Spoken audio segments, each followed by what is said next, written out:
Trailblazers hand the Warriors a loss. It was the Warriors who handed Luka Doncic and the Lakers their season opening loss. Now game 2, it's Luka taking on these Timber Pups, and Doncic off the screen and 1.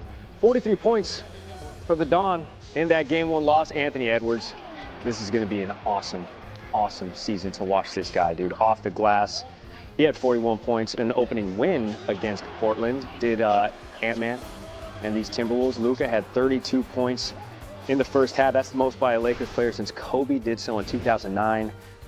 At the Knicks, at the Garden, he had 34. Lakers, 86-63 at the half. Oh, Doncic throwing one up to DeAndre Ayton. One of his 8 assists puts the Lakers up a touchdown and a PAT. Remember, LeBron, he's going to miss the first couple weeks of the season. Edwards puts the Timberwolves down 6, and then Luka thought about it, thought again, and then kicked it out to Austin Reeves. Triple, got it. Lakers up 108-94 at the end of the third. We enter the fourth, same score. Luka, the fade, got it, feeling it.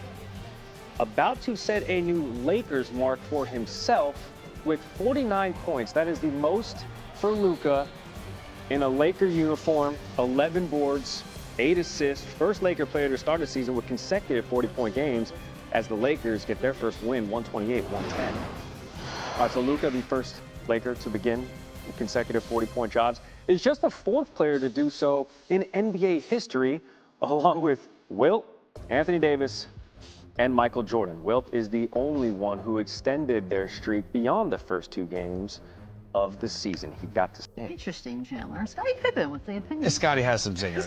He had some zingers last year. Yeah. I disagree. He's done it before. He'll do it again. I think he is an insane elite talent. He's going to continue to get better. He makes guys around him better as well. As aggressive as he is and as talented of a scorer he is, Austin Reeves' numbers went up when he came to Lakers, which I did not think was going to happen, and it still did because he's still in teams unexpectedly. He's still kind of getting in that phase, getting to know, getting comfortable, developing that chemistry. So I think every single game you see Luka playing with this current roster, he's going to get better and better, and he is the player you can build around and win a championship. But why is that so far off what Scottie is saying? I mean, we did show a montage of him just doing it all by himself. Which is fine. That's probably what he means. When James was, at the peak of his career, that was one of the same narratives that was going along with his game. Now, that style of play isn't going to win championships, and everybody was on board with that. So why is it now, a change in tune when it comes to Luka, who plays a very, very similar style? Well, because he's done it. Like he's done what? He's been there. Like we went to the finals. He's been there, so it's not like we don't have any. He hasn't won it though. Yeah, they had no, but he's correct. James has been really, really close as well. But the point I'm trying to make, it's the same similar style. They're similar of play, offensive minds. But one style can win and the other one can't.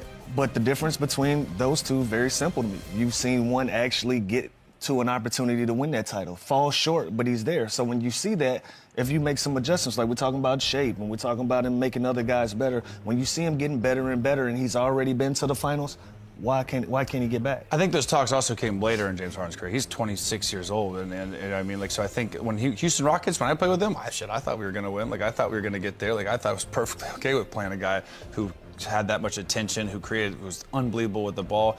My highest points I've ever averaged in my career was with James Harden, who was a scorer, right? So, I think it goes both ways. He's not going to be a two-way player. I don't think he'll ever turn into that, but he is elite, and there are some spooky similarities to their games offensively. Evan Turner said, a lot of opinions on the Lakers, you can't win a title with Austin Reeves as your 3rd best player. Lou, agree with that? I don't know why he would say that, but what I will say is, Austin Reeves did get better with playing next to Luka. Got his average of, guys averaging 5+ assists, still playing with Luka, averaging 20 points, still playing with Luka.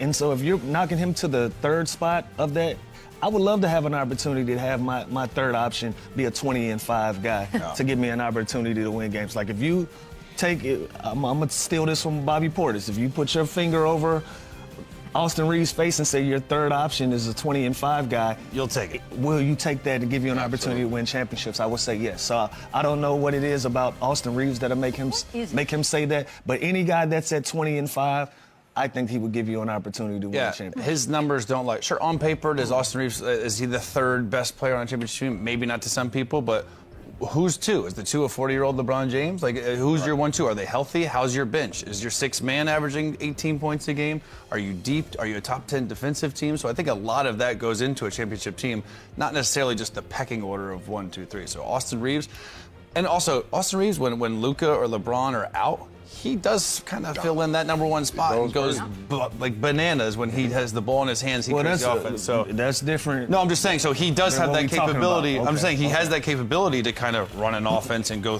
play through him. So as a third option at 20-5 or 18-5, pretty good numbers for a third option. So I think it's some truth in what Evan Turner is saying, but I think it's also situational. And obviously, if you're the third option behind LeBron James and Luka Doncic, and you're averaging 20-5, I think that's a recipe that could be that can work. Pretty good. That can work. Yeah, If Austin Reeves is a third option in Golden State, I think that works. So it's certain situations where he could be a third option and it works. And in some, if he's a third option in, let's say, Orlando, Memphis, it might not be but also, the like, same situation. when Boston won and Derek White or Drew Holiday was the third option, I don't think their numbers were as good as Austin Reeves, and they won. But they're more defensive players. Exactly. So the other questions surrounding the team are more important than who's the 3 or 2 or 4. You know what I mean? That's why I asked for context about this question. Like, where is this coming from? Because again, a lot of guys you put in that third spot, if you're getting that deep into the season, and your third option is a 20-5 guy.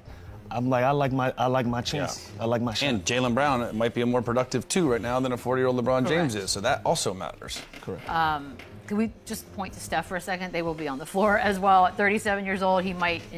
There's a stat somebody had to dig up. But as far as what they have right now around him, Chandler, like, we don't know. Look, I know they say LeBron mid-November, but it's sciatica. So technically, there is no real deadline to sciatica. So what do they have around him? Is it enough? No, it's not. And I don't want to be the bearer of bad news here. It's one game, but it's just not. And watching this team, there's glaring issues with just offensive production outside of Luka and Austin Reeves, who kind of struggled early and was inconsistent a little bit early and end up with a nice stat line. Besides those two guys, where do they get their offense from outside of those two? And if you're telling me LeBron James at 41 years old is the light at the end of the tunnel and this is the savior that's coming in 15 games, I don't know if that's going to move the needle for them, especially how good the Western Conference is. You look at all these teams kind of similar with the Clippers, the Rockets, the Nuggets. Like there's too many good teams for the Lakers, I think, to be able to compete with this offense now. And I was hoping it'd be a Gabe Vincent, who had a great preseason. I thought he was going to come in and be aggressive. Marcus Smart, Rui, and DeAndre Ayton. It just didn't seem like they had that rhythm offensively. And when Reeves went out with foul trouble and Luka had to come out for games, they had no flow, they had no rhythm on offense. So again, I don't want to panic. It's one game, they're going to make some adjustments, but it is just a heavy dose of those two guards right now, and hopefully they can tread water till LeBron's back. But again, I don't think it's enough still. I mean, I think it was a great showing from Luka, obviously with the huge stat line. I think Austin Reeves did his job, but for me, the guy that slacked up last night was Ayton.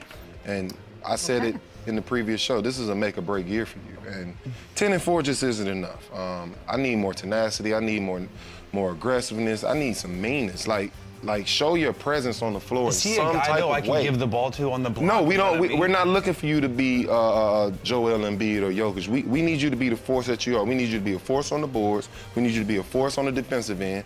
And we just need your presence shown every possession. It's a lot of possessions where he just disappears, and that's not a realistic thing with you being the biggest player on the floor. That shouldn't happen.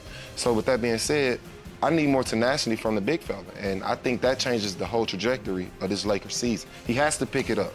If it's being the best offensive rebounder in the league, if it's leading the league in shots blocked, defensive rebounding. I need something. You need to be some type of a presence in the paint. We don't need you to go down shooting fadeaway jumpers, jump hooks, or any of that. We need you to be a force on the boards, in the paint, and on the defensive end. That's it. That's your job. Go watch the old film of JaVale McGee. Go watch the old film of Dwight Howard and see how those guys contributed to winning basketball. That's what we need from you this season.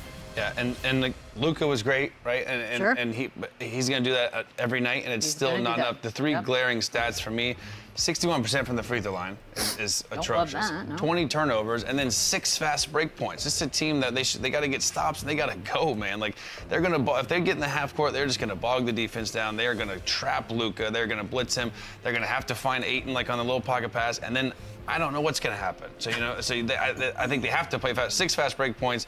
You got to take care of the ball and make your damn free throws.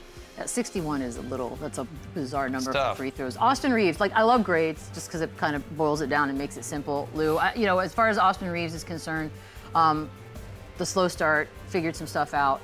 What's the next level for him? What do we need to see from Austin Reeves to know that it's evolving?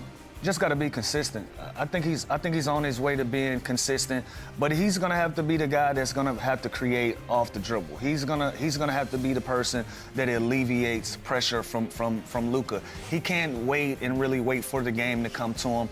If I'm JJ Redick, I'm putting emphasis on when JJ Redick played. Oh, yeah. When he was with the Clippers, he almost got every first shot of the game. It was Doc Rivers' job. First 4 shots, 5 shots. To get him going, and that was going to set the table for everybody else. So now, him being the head coach, if I'm him, I'm making sure Austin Reeves is involved in this game early and often to alleviate some of the pressure that's going to be on Luka, especially until LeBron gets back. Because they need more guys that's going to be able to create off the dribble that doesn't necessarily have to wait for somebody to make a play for them. They need more creators, and I think Austin Reeves can be that. I think that can be the next step in his game, but it has to be early and often. I think that's going to be a JJ Redick conversation. And I'll tell you that it didn't look pretty all night, but if you tell me he's going to be around 26, 9, and 5, shooting 55% from the field, we'll take that all day long.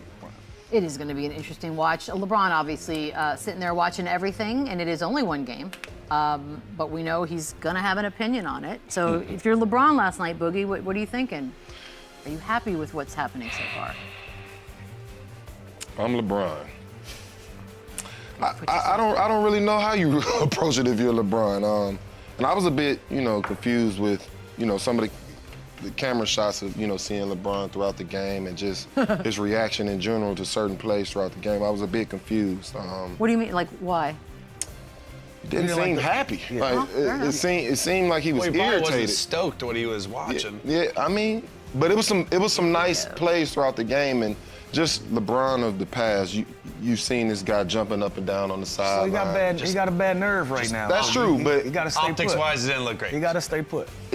I've just seen more support for LeBron when it comes to his teammates in the past, and last night it just seemed like he was irritated. So This is gonna be fun. I'm not really sure how to, and I could just, I could be reading it wrong, which could be the case. But I think it's a case where you can see a light at the end of the tunnel, but it's a lot of. Ain't no big deal. It's a candle. Yeah, it's There's a candle fixable down there. things, yeah. 81 more All right, games. quick break. We'll be